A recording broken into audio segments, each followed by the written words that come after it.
নমস্কার বন্ধুরা, গোপাল ভাঁড়ের গল্প চ্যানেলে আপনাদের স্বাগত। আমি প্রমীলা চলে এসেছি আপনাদের জন্য গোপাল ভাঁড়ের আজ একটি নতুন গল্প নিয়ে। গল্পটির নাম গোপালের স্ত্রী সিংহা ফুকাল। তাহলে চলুন শুরু করি আজকের গল্প। পরিচিতজনরা জানতেন গোপাল কিপ্টে, একদম হাড় কিপ্টে, কিন্তু তার স্ত্রী ছিল সম্পূর্ণ বিপরীত চরিত্রের। কিছু পয়সা হলেই দু হাতে খরচ করে নিঃশেষ না করা পর্যন্ত তার স্বস্তি নেই। আর কিছু না হোক, অন্তত এ ব্যাপারটি নিয়ে হলেও তার সঙ্গে গোপালের প্রায়ই অসন্তোষ হতো।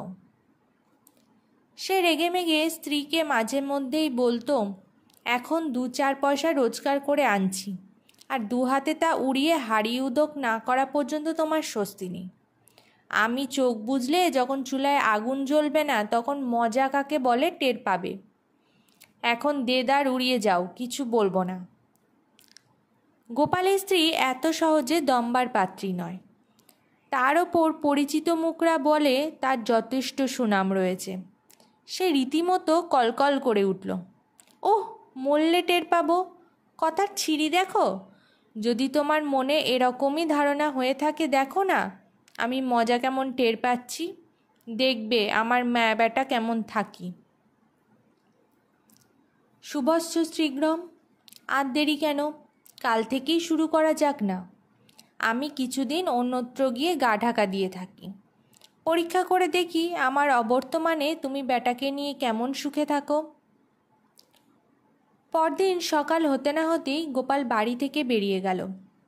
কোথায় যাচ্ছে, কবে ফিরবে, স্ত্রীকে কিছুই বলে গেল না।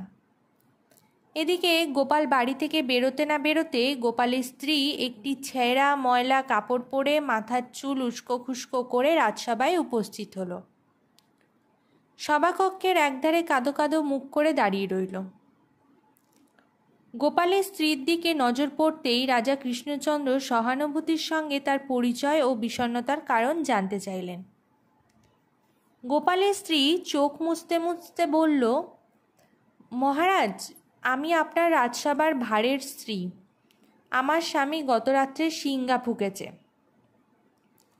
কথাটি শোনা মাত্র রাজা কৃষ্ণচন্দ্র রীতিমতো হায় হায় করে উঠলেন। আক্ষেপসূচক শব্দ উচ্চারণ করে তিনি বলতে লাগলেন, মারা গেছে? গোপাল মারা গেছে? আহারে, বড় ভালো লোক ছিল। এমন একজন জ্ঞানীগুণী বিচক্ষণ মানুষ আজকালকার দিনে চোখেই পড়ে না। এমন হাসিমুখী তরতাজা একটি লোক এমন আচমকা চলে গেল। রাজা কৃষ্ণচন্দ্র গোপালের জন্য নানাভাবে দুঃখ প্রকাশ করতে লাগলেন। শেষ পর্যন্ত তিনি খাজাঞ্চিকে ডেকে গোপালের পরলৌকিক ক্রিয়াদি সম্পন্ন করার জন্য গোপালের স্ত্রীর হাতে 500 টাকা দিতে বললেন।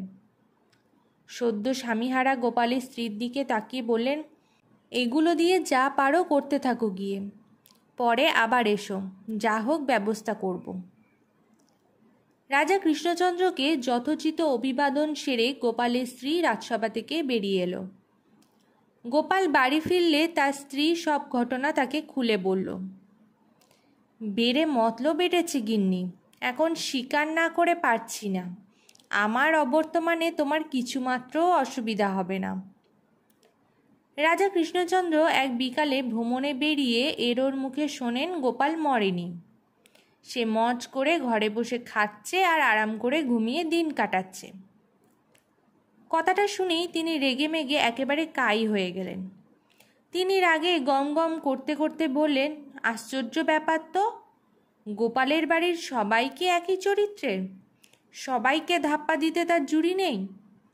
তার স্ত্রী আমাকে বেমালুম বলে গেল তার স্বামী সিংহা ফুঁকেছে।